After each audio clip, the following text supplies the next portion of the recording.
Blog Talk Radio.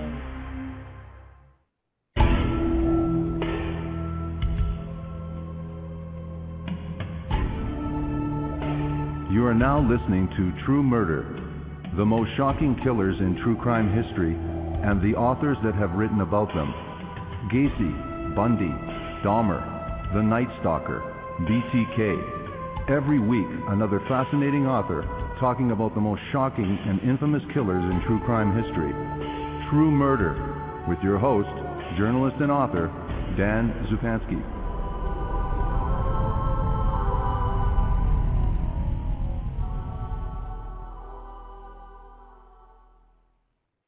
Good evening, this is your host, Dan Zupansky, for the program True Murder, the most shocking killers in true crime history, and the authors that have written about them. On August 26, 1997, the half-naked body of prostitute Heather Hernandez, 20, was found in an empty lot in Spokane, Washington. The same day, the decomposed corpse of prostitute Jennifer Joseph, 16, was discovered in an alfalfa field. Both women had been shot in the head. The day after Christmas, 4 more women were found with plastic bags tied over their heads, the gruesome signature of a killer who had sexually violated each one of them after they had died. And then there were more victims. When the killer is finally arrested, it turns out to be a devoted husband, a father of 5, a National Guard helicopter pilot, and a Desert Storm veteran. Not since the Green River Killer had the Pacific Northwest been so terrified by so savage a serial killer. Robert Lee Yates, Jr. confesses to 15 murders. My guest is Edgar Award-winning author Burl Barer, discussing Body Count, the terrifying true story of the Spokane serial killer. Welcome to the program, and thank you for agreeing to this interview this evening, Burl Barer. Well, it's a pleasure to be here, and for your future information, the town is called Spokane. Ah, Spokane. Thank you very much for correcting me on that. It looks like it's Spokane, but it's actually pronounced Spokane. A lovely town in eastern Washington. And, I almost didn't write the book. There were about 13 other authors vying to do the story of Robert Lee Yates. And actually, there was another book called Murder in Spokane by Mark Furman, which I've never met Mr. Furman, but allow me to say the book is totally inaccurate. So yeah. I thought I'd mention that. Yeah, that was going to be my first question, because I thought that was very intriguing that normally a publisher, Pinnacle, the true crime imprint of Kensington Press, had approached you rather than you approached them. And you said it was because you were familiar with the social and cultural makeup of the locales and your personal interaction with one or more of the principal characters central to the story. And yet you said you were hesitant to write this book. Now, why were you hesitant to write this book, and explain the social and cultural makeup of the area in which this incredible story takes place? Well, his very first victims, it turns out, were actually friends of my family.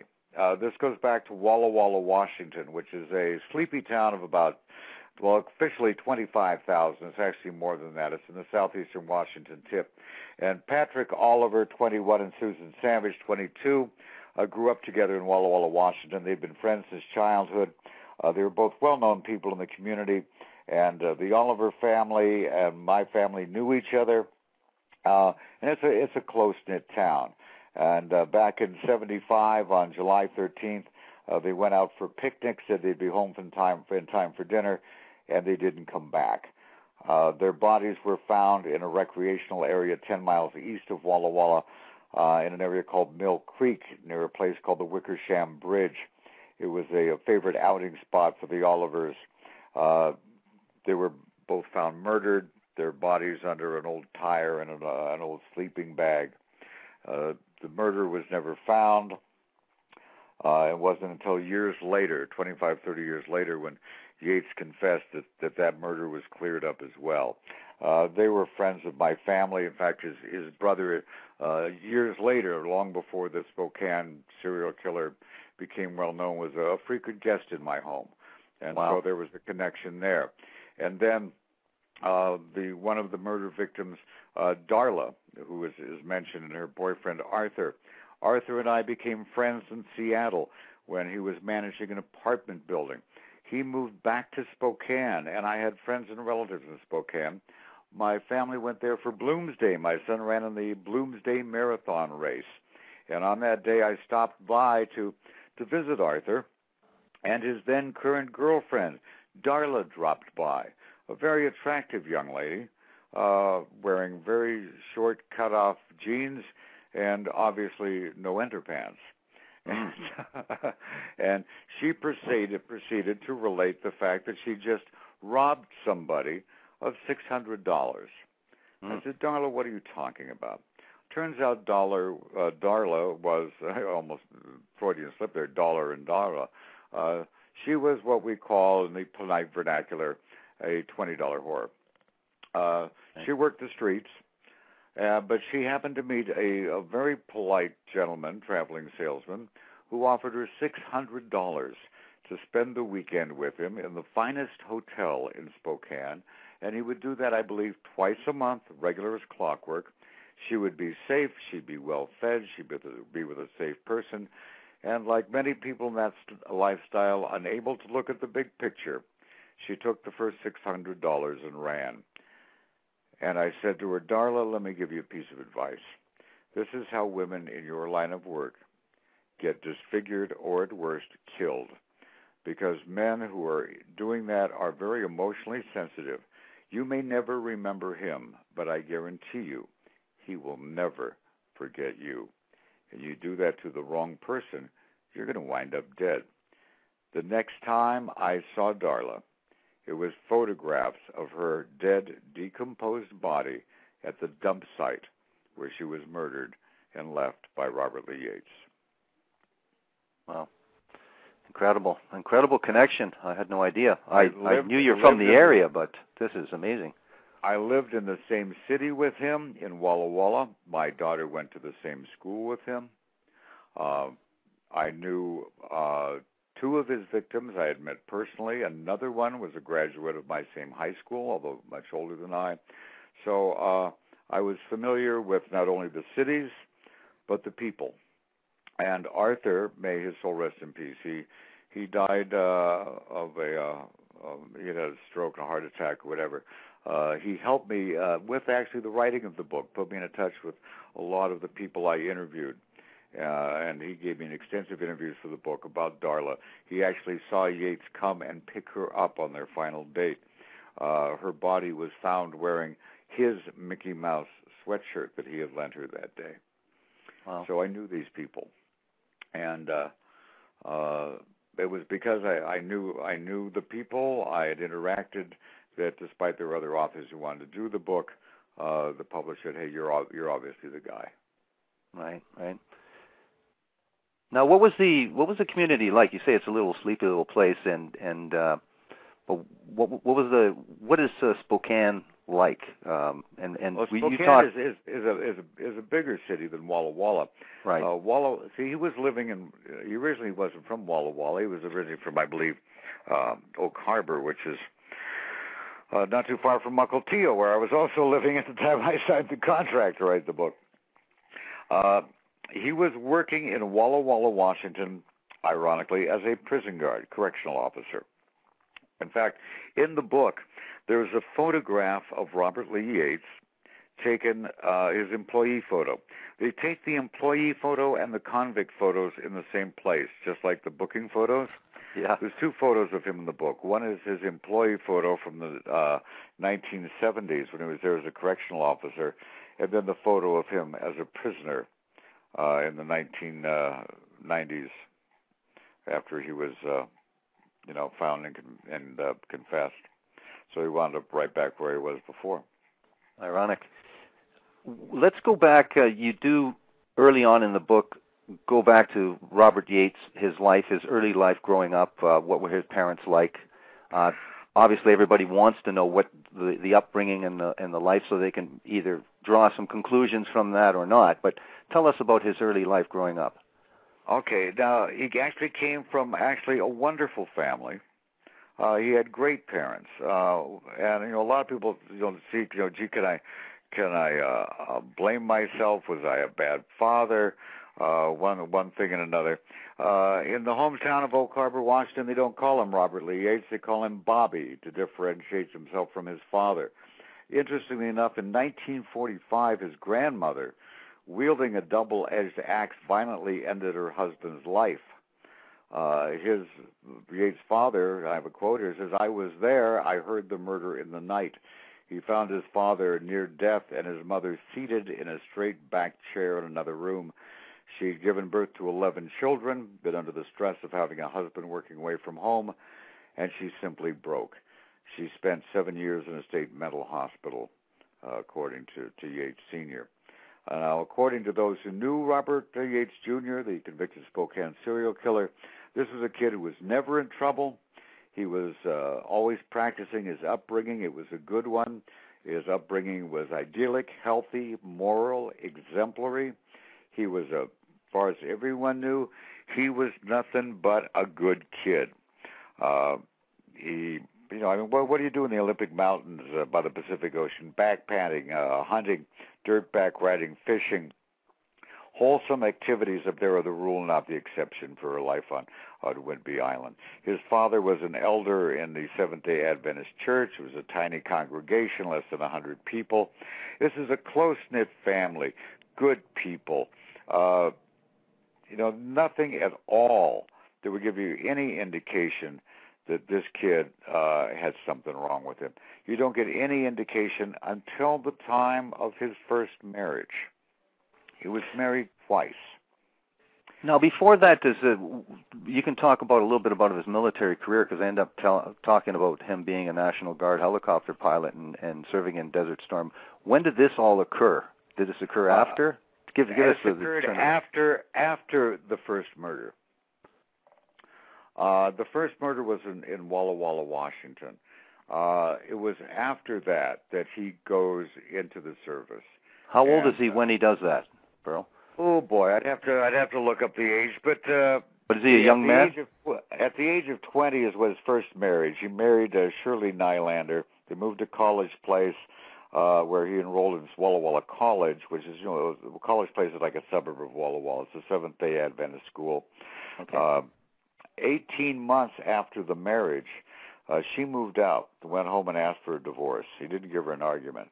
In 1974, he gets married to Linda Brewer, who was a student at Walla Walla Community College.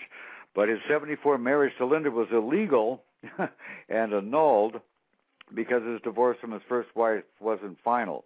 6 months after the invalid ceremony, they did get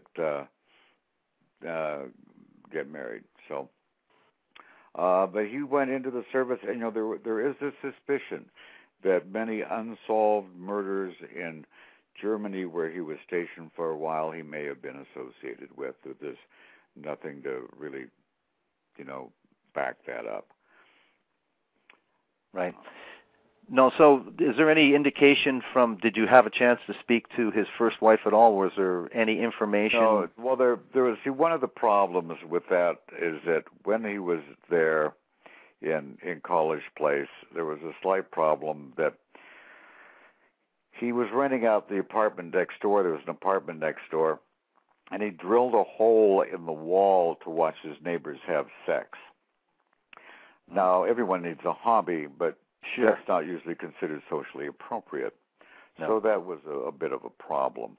But like I say, he went off. He was in the service. Then the only trouble he got in there was having done a little shooting from the helicopter to shoot a buffalo or whatever that they cooked up for dinner, which was an authorized use of military equipment. But as far as his military record, no, he was... this guy, even after arrested, they said, this guy's going to be a model prisoner. He knows how to follow orders. He was a hard-working guy. Nothing lazy about this man. He was not afraid of hard work at all. The work he was doing in Spokane was very difficult and demanding work. And he, like I say, he had 5 kids who loved him and a wife who was putting up with all sorts of nonsense. He was going through a lot of money. He lied and broke down and cried and told her he had a gambling problem, which wasn't the case. What his addiction was prostitutes and illegal stimulants. Now, you make a point of talking about the area where the serial killer was hunting, and this is East Sprague, if I'm not East Sprague, incorrect. Yes. And so this is the strip where the prostitutes, the most vulnerable prostitutes that you may not get out of a phone book at an escort service, these ones are on the street plying their trade. Right. Now, if you read the book, and people have been reading it, it was re-released again, I guess last year, which I'm very happy to say, and it's been selling well again. I always like that. That's great. That's great. I did a lot of research, and there's so many myths and misunderstandings about prostitution in America. I mean, just ask yourself a simple question: if you wanted a rentable sex partner, where's the safest place to get one? Is where it's legal. You go to Nevada, you go to Pahrump, you go to the Mustang Ranch, there's not going to be any problems. You're not going to get a disease, no one's going to rob you, right? And the girls are safe. When it's illegal, all bets are off. The majority of working girls, as they're called, or working women, or working men for that matter, are not on the street. That is the minority. Most of them also are not on drugs. That's also a myth. The majority of them work privately, or they work through services. They're clean. If they were dishonest and rip-off artists, they'd be fired. But you have a small segment of women who, for one reason or another, and I really try to get into this in this book to show that these are real people with real families who have had things happen to them that have put them in this situation, and they're highly vulnerable. And one of the I've got to give a lot of credit to Spokane Police Department, Spokane Homicide Department. They did something brilliant and so admirable. They went out to these women working the street, and they went out to the pimps, they went out to the drug dealers, and they said, listen, drugs, sex, okay, maybe some of it's misdemeanors, some of it's felonies. Murder is an entirely different issue entirely. We don't care what you're selling. We don't care what sex you're having. Someone's killing people here, Right. This is all we care about. I don't care what drugs you got in your pocket. I don't care how many hookers you got working for you. We don't want anybody getting killed. Here's my phone number. You can talk to me. I'm not going to arrest you. When I say I'm not going to arrest you today, sometimes cops will pull that nonsense. I'm not going to arrest you today. What they mean is they're going to come back tomorrow. But these guys were smart. They knew there was a killer on the loose. They wanted to save lives.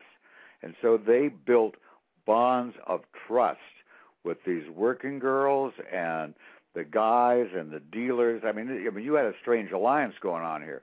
You had the police and the prostitutes and the drug dealers working together to try to catch this killer. And this was something that wasn't happening in Pierce County, in the Tacoma area, where this guy was also committing murders. They weren't that far-sighted. They couldn't think out of the box that way. But Spokane, thank God, did, where they were talking to people. They would go right into the drug houses. Say, don't worry, we're not going to arrest you. We don't care what you got. We're trying to catch a killer. And that makes all the difference in the world. The girls knew they could talk to the police. The drug dealers knew they could talk to the police, about this killer and not have it affect anything else. Yeah, I think it's admirable that you do point that out, and it's a very admirable effort by the police force to actually genuinely reach out to those people that might really help them. And that was another question. Go ahead, sorry. No, go ahead. I was going to say, these are people that don't want to talk to the police. If what you do for a living is tragically illegal, the last person you're going to talk to is a police officer, all right?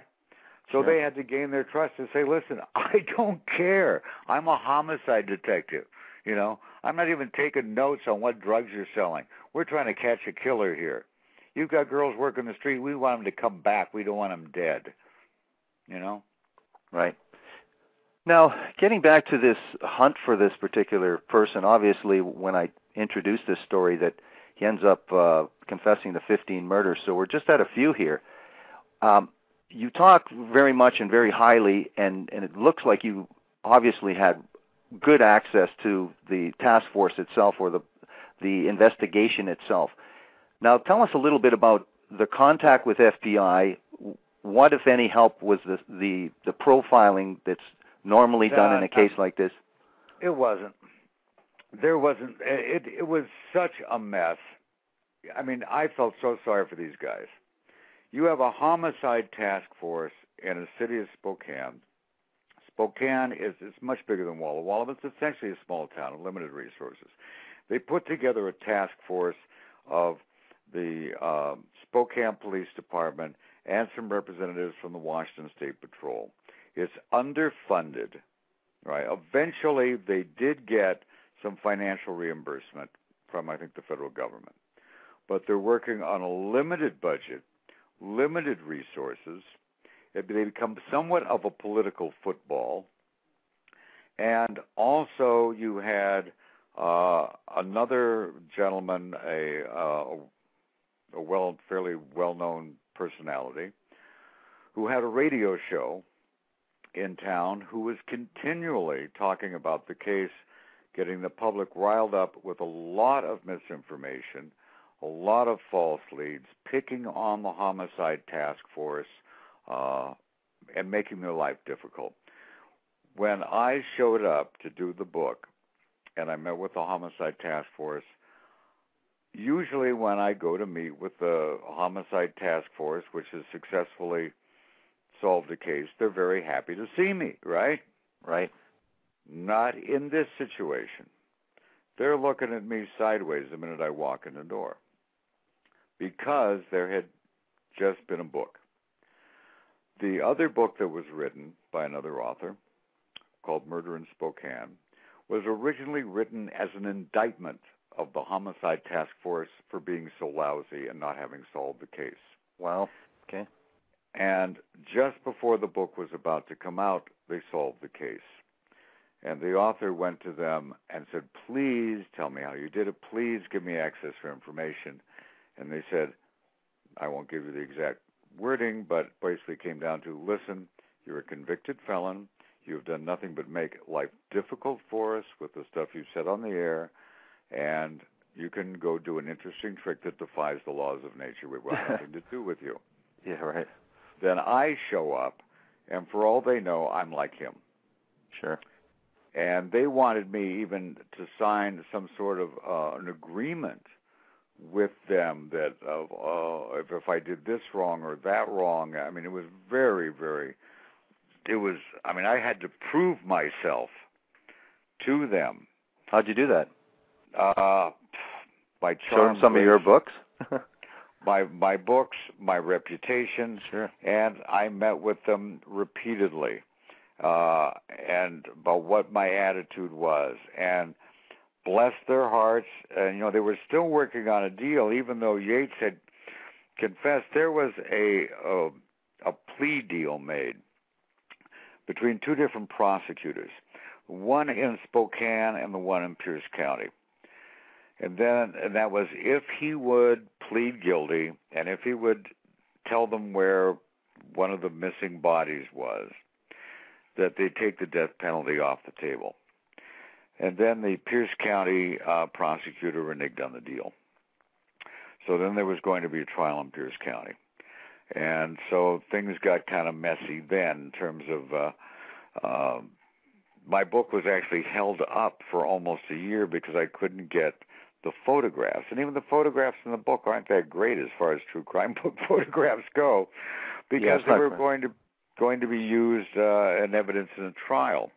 Right. And also, I think it was partially so that they could stay in control. I think they had been, dare I say it, in their opinion, really screwed over by this other author, and as cooperative they were. And I really must say that Cal Walker of the Spokane Homicide Task Force and the other guys were, all things considered, absolutely fantastic to me, considering what they had been through and how angry they were with this other author, that they were wonderful to me, especially Cal. Why did Pierce County renege on the plea agreement that you have Spokane? Got me on that one. I don't know. They pulled a rabbit out of a hat somewhere, and even then, I don't know if he'll ever actually be executed, because if you don't execute Gary Ridgway, the confessed Green River killer, which is a lot more bodies, sure, how do you execute this guy? You do make a point in your book, though. If the victims of any say in this, they weren't interested in the death penalty. No, they weren't really. Usually that has some bearing on the situation, doesn't it? Well, now that's a whole other issue on victim impact statements. And well, not maybe so officially, but when you do have sort of a majority of people that do not want the death penalty, I think it may be a factor, even though it's an emotional one. Yeah, it can be. In fact, and I'm glad you mentioned this because it allows me to give a plug for my forthcoming book, which doesn't come out till January, which is called Fatal Beauty, where there's an entire section devoted to this very concept and the arguments over whether or not there even should be such a thing as victim impact statements when it comes to the outcome of something like that, which is a very highly debated issue. Interesting.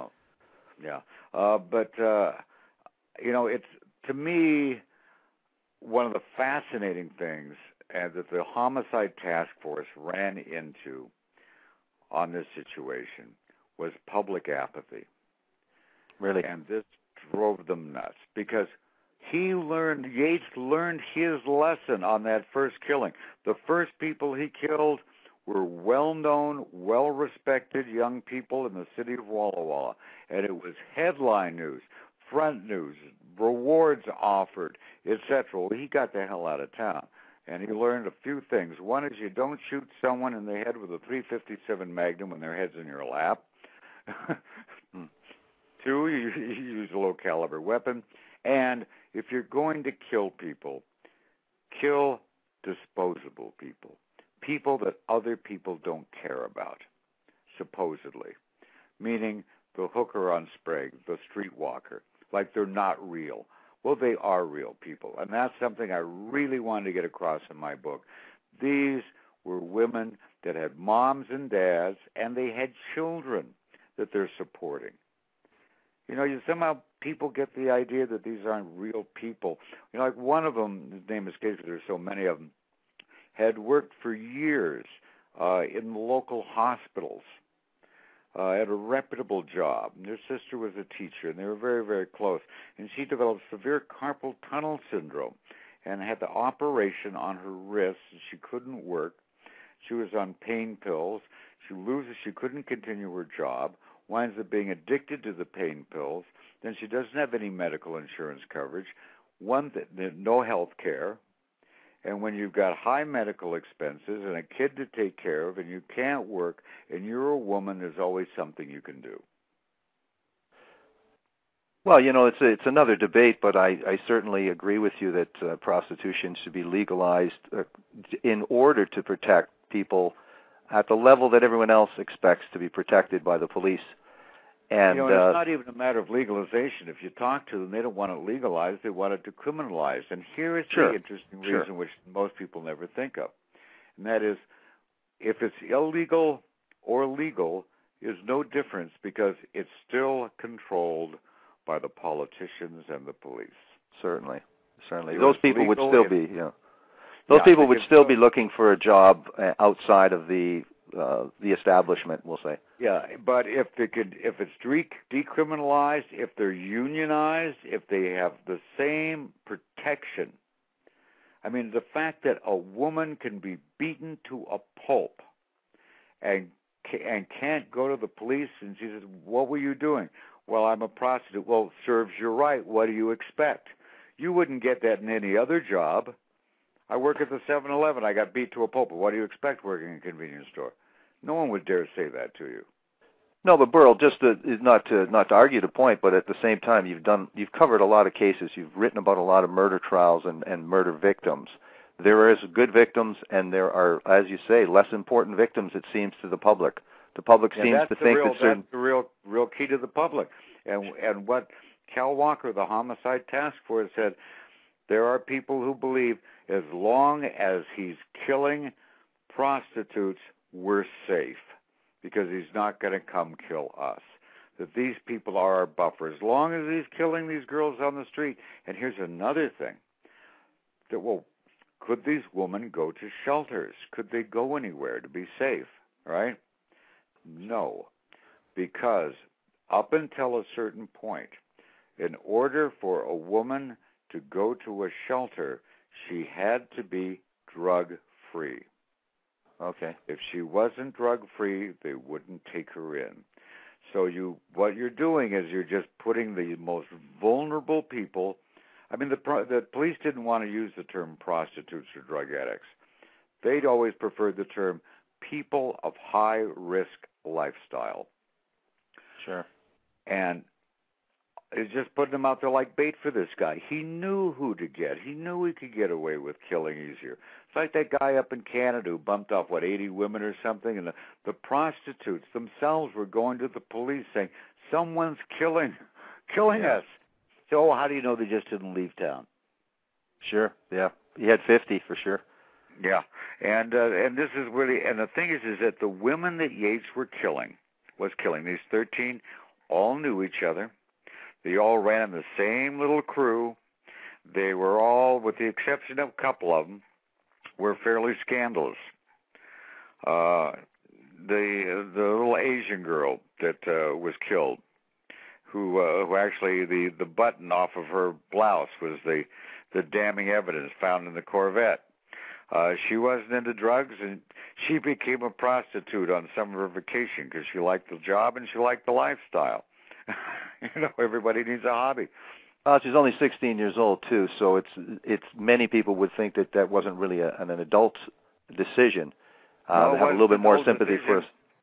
But it's the strangest thing is some people certainly have different mindsets. She wasn't a drug addict. She told her dad, she was very honest, says, I like the sex, I like the travel, I like the lifestyle, and I'll be back in school in September. I mean, sure. Everybody's got their, and people thought at first, the police said, well, maybe it was her boyfriend, maybe, nope. He was as devastated as anybody, because it wasn't him. What was tragic is this guy was driving a white Corvette, and he was stopped, and purely through a legibility error, the officer wrote, instead of Corvette, wrote, I believe, Corvair. And it slipped through the cracks. It wasn't until years later. And by then, he'd sold the car. But they did find the car, and even though the car had been sold and cleaned up, underneath the seat, they found the button, the missing button, and they found the DNA of that Asian girl, Jennifer Joseph. Yeah. And so from there, it was as if she came back from the grave to catch her killer. It was just like something out of a movie. Interesting. Now, how long did this manhunt approximately go for? Years, and that was one of the problems. Is that they had trouble getting funding because they hadn't caught the guy. Everything was going to dead ends. There was one point where they really thought they had a lead because the tire tracks next to that they got tire bowls from one of the dump sites, right? And they found the exact same brand of tire molds. Again, thank God, man, we got it. And they ran the tests. You know what it was? It was their own officers. Cop cars. Their own cop cars. Yeah. And then it reached a point where they had a meeting one day in the Homicide Task Force. They all sat down, and they thought, maybe it's one of us. Maybe it's one of the guys in this room. And so they took DNA and everything from all the guys on the Homicide Task Force. Incredible. And it wasn't them. Because it was just, these guys were on the verge of just, breakdowns over this. Because they're living it. And it's just one after another. Then there'll be periods of silence, and there'll be, 2 in 1 week. Sure. And they had people that they thought it was that they're following, and they're getting DNA from, and it's not them, Yeah, I found it interesting. You had so many. You devoted so much of the book to the exhaustive leads that these guys pursued. They had different descriptions of vehicles. They had all kinds of leads that they pursued to the very end conclusion. And you could see that certainly they had a lot of pressure to solve this case, but they had to take every lead seriously, and then to its final conclusion, exhaust that lead, and then eliminate that suspect. So it was an incredible story about the details of the investigation itself.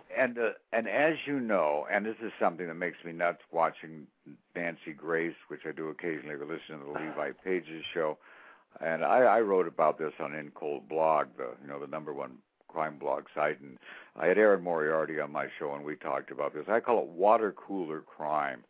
If there's an investigation in process, right? Right. Whether it's a missing kid or a killer on the loose, to sit around and pontificate on who you think did it is such a waste of time, except for ratings. Because if it's an investigation in progress, the police are not releasing the important information.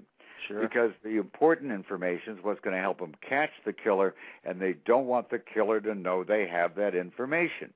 So anything that they release for Nancy to talk about, or Levi to talk about, or you and I to talk about around the water cooler is useless. Sure. And so for people to sit around for an hour, well, I think so-and-so did it, I think so-and-so did it, that's when you have the situation of that poor guy who killed himself after some talk show accused him of being a child killer, and he had nothing to do with it. Sure. And then you got to wonder, what's the culpability of media and that sort of thing. I was on one of those shows, and they asked me about Kaylee Anthony or something, and I said the same thing I just said to you. If it's an investigation in process, in progress, and still looking for it, I don't have the information to talk about it. And if I did, I wouldn't, because then the killer would hear it. Let's be rational here. Let's take care of something we can do something about.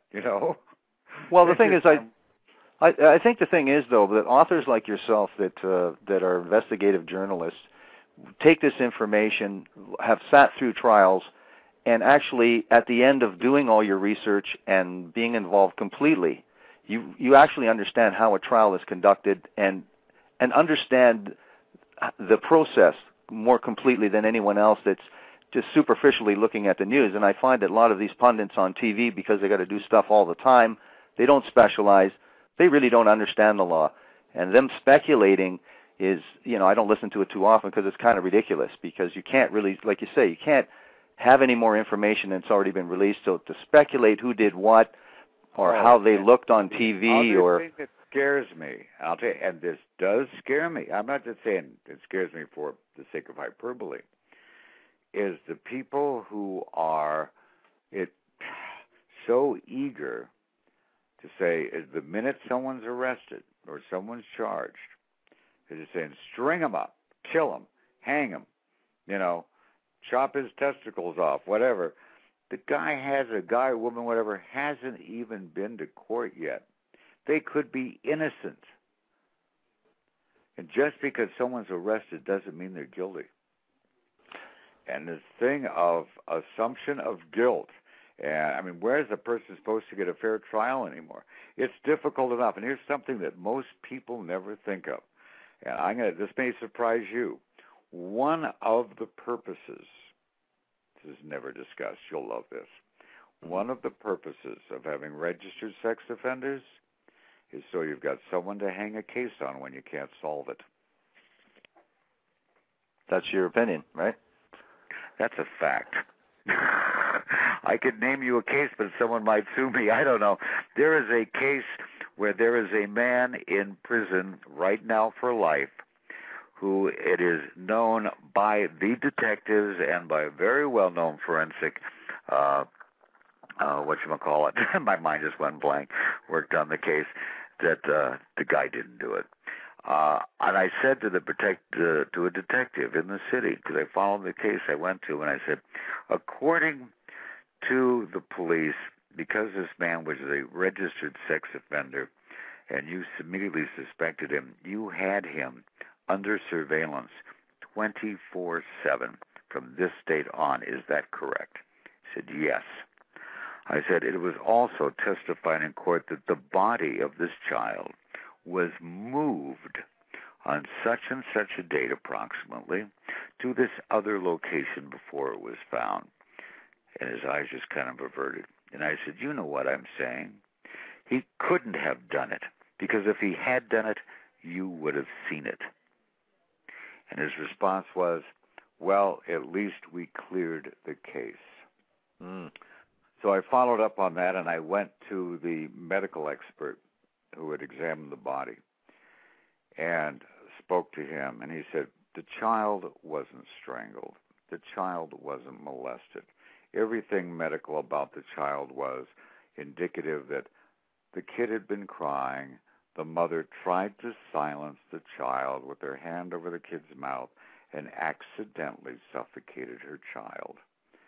Not able to deal with that, she dumps the kid and reports that someone horrible did something to the kid, and where is it?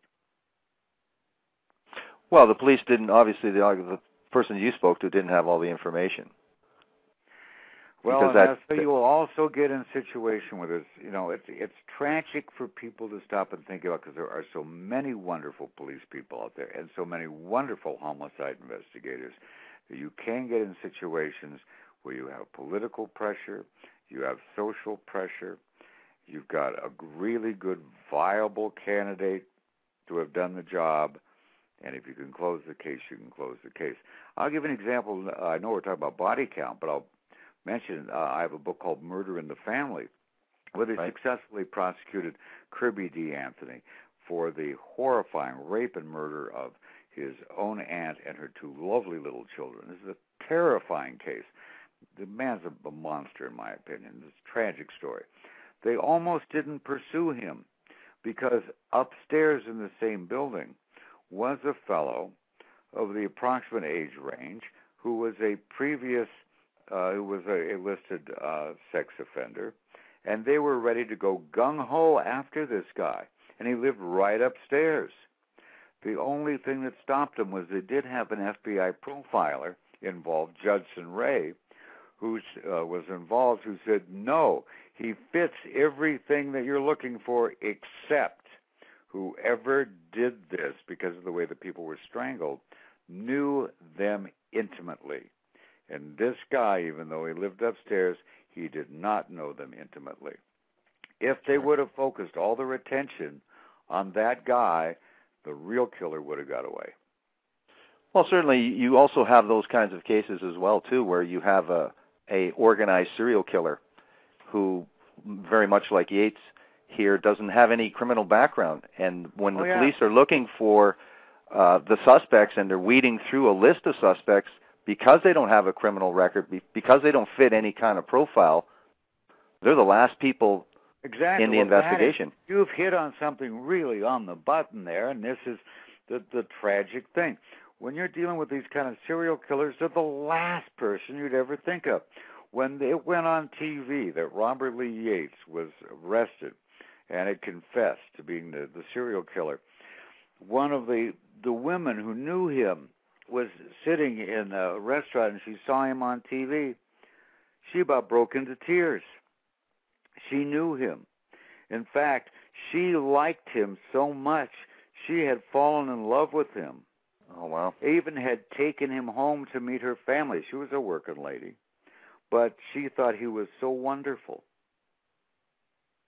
And then there was the woman who was the survivor, who did not know that she had survived him until after he was arrested. Yeah, tell us a little bit about that. He had picked up this particular young lady. He dated almost every working girl in Spokane, from what I understood. He didn't kill all of them, as you notice. Right? Sure. But he was dating her, and it was always the same thing. She was performing oral sex on him, but he wasn't responding. Well, all of a sudden, she thinks that he's smashed her over the head with something. All of a sudden, she's got a, bang, he hits her in the head. Sure. And so she gets up and he wants his money back, and she says, no, I was doing what I was hired to do, and he's furious, and she runs away. Well, about 3 months later, she's in a car accident on the other side of the state and goes to the hospital. They do x-rays, and the doctor says to her, are you aware of the fact you have bullet fragments in your skull? And she goes, what? And apparently, see, what he would do is and I don't know how sensitive your audience is to this sort of thing, but if they're listening to this kind of program, they're not too sensitive. Sure. The woman will be performing oral sex on him, and if after 7 minutes he didn't respond, he would pull out a low-caliber weapon, 22, 23, 24, whatever it was, and in his right hand, and place it directly behind what would be her left ear and pull the trigger. Well, apparently this young lady zigged when he thought she was going to zag, and the bullet, instead of going into her skull, grazed it. Well, of course, it hurt. She thought she'd been hit in the head, and she went away. So the bullet did not penetrate her skull, but it's fractured. There were bullet fragments in her head. Well, when she saw his picture on TV, she realized that was the guy who hit me in the head. My God, he didn't hit me. He shot me. Incredible. But she didn't realize she was shot until later. So she goes to court, and that ballistic evidence, that bullet fragment matches with the other crime scene. He would just say, he didn't kill her, but she certainly had a headache. Certainly. So she had her come up at court. Yeah, well, I mean, he's in prison, and and there were people I knew. There was one woman I interviewed who's in the book that she was on the street in Spokane. She was a heroin addict. She got clean, and then she fell back off the wagon. So, a lot of these people were only working the street when they had to. There was a subtext in my book that you'll notice there is, towards the end, there's a statement in my book that makes no sense. I don't know if you've come across it, but the statement where I say, and similar to the Linder case, and there's no reference to the Linder case in the book. So you might, what the world is Mr. Bear talking about the Linder case? Right. That was an editing error. They took out from the book an entire subtext of my book, because I guess they took it distracted from the story. I thought it was important. Whenever the Harrison Act was passed, Harrison Act was what 1919, something like that. Harrison Act was a tax act, a $1 a year wholesale tax act on direct distributors. Okay. And people were afraid at that time that it was going to interfere with them getting their drugs. And that time there was no link between drugs and crime in America.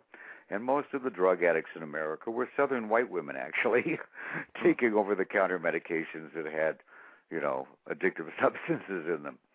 Sure. And if you did have a drug addiction, you simply, much like in England, you just went to your doctor, and your doctor gave you what you needed. All the Harrison Act was a $1 a year wholesale tax to make sure that distributors, the people were actually writing prescriptions. Well, in Spokane, Washington, the same city, there was a Dr. Linder. The collection of the revenue of the Harrison Act was given to the Department of Revenue. They sent a woman to Dr. Linder who said, my regular doctor is out of town. I'm going through withdrawals. I need some morphine and I need some cocaine. So he legally wrote her a prescription for 3 morphine tablets and 3 cocaine tablets, had her take one in the office, and had her space them out until her regular doctor was back in town. Okay. Next thing he knows, he's arrested. And he is charged with some crime of giving these drugs. He loses because the judge tells the jury, if you were to find that Dr. Linder prescribed these medications to relieve the pain of someone with stomach cancer, that's okay. But if you decide that he gave those medications to alleviate the pain of her withdrawals, you must find him guilty. He was found guilty. He appealed it all the way to the U.S. Supreme Court, and he won.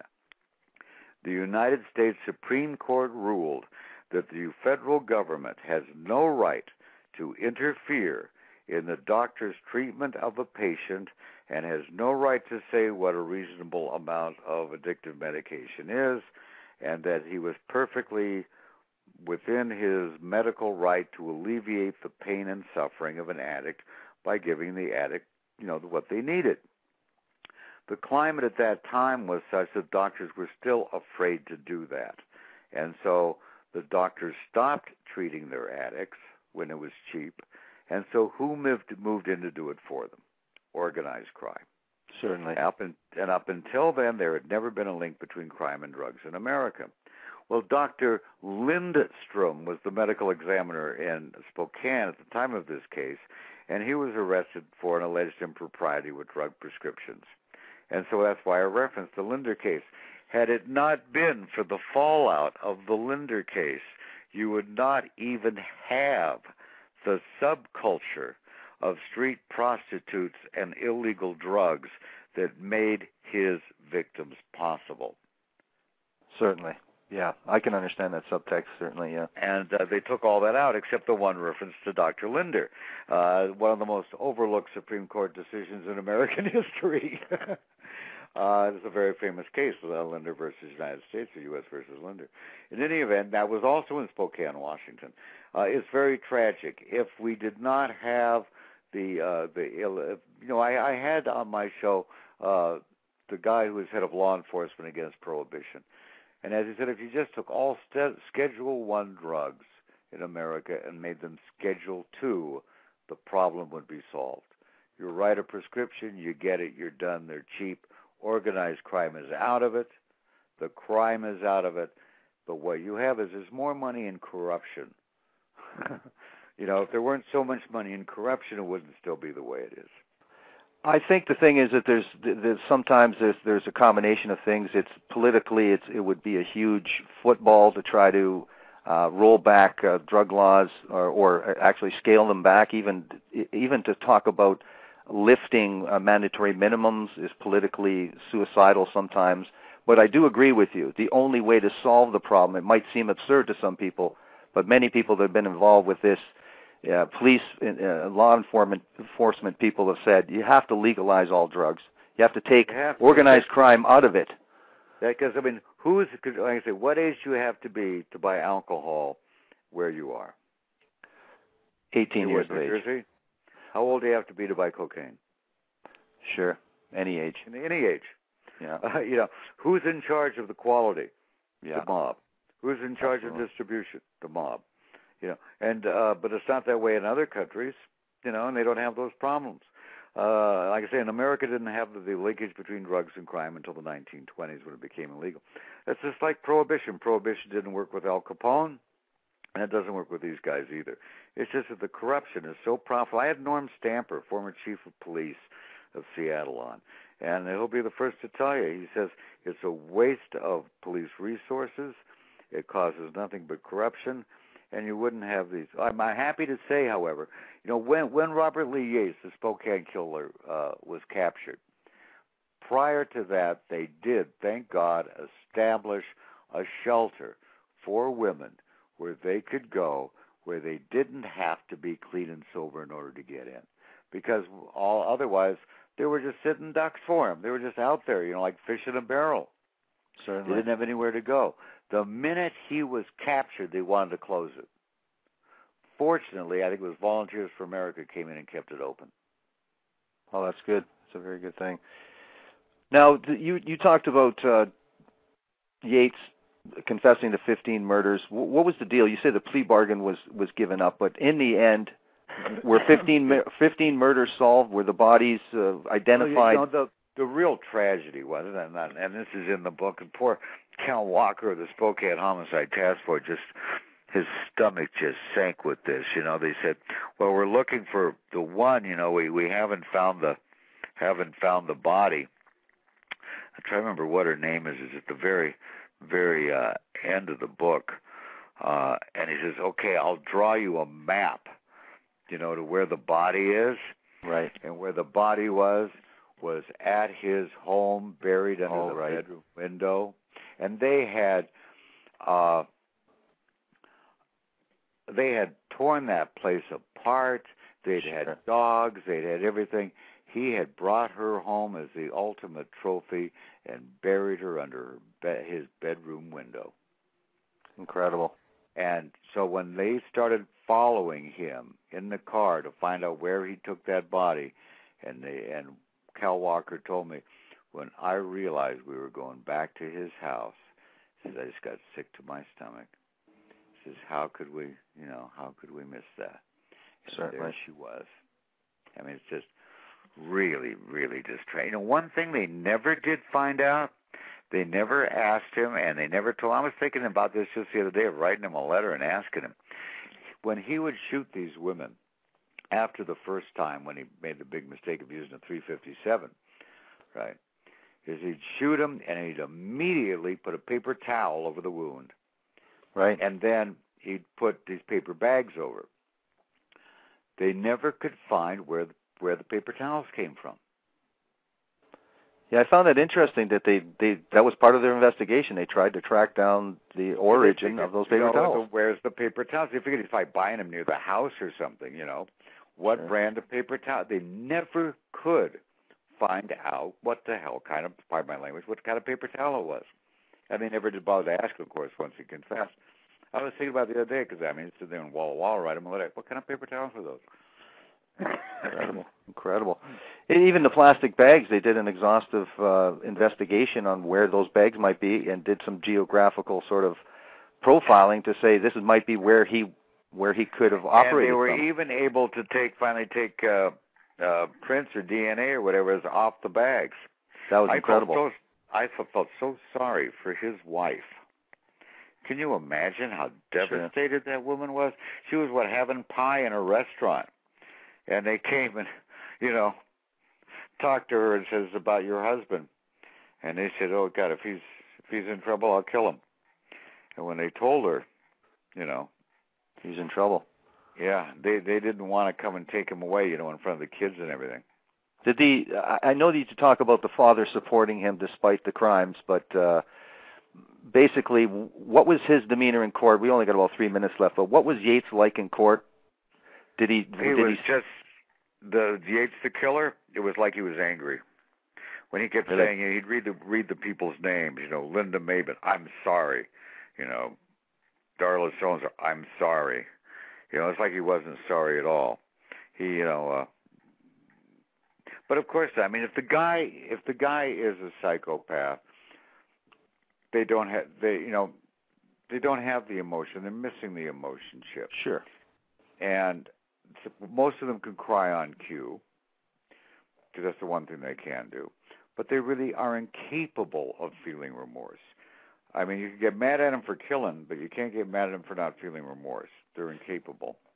No, I agree with you too, because they always ask, well, geez, did the guy show any remorse? Well, if he showed any remorse, it would be disingenuous anyway, or advised by his lawyer. So I don't really put too much stock in somebody showing remorse. It was the only one I know of, Caitlin Rother, who's a wonderful person, a wonderful author, wrote the book Body Parts, which came out. She's on next week.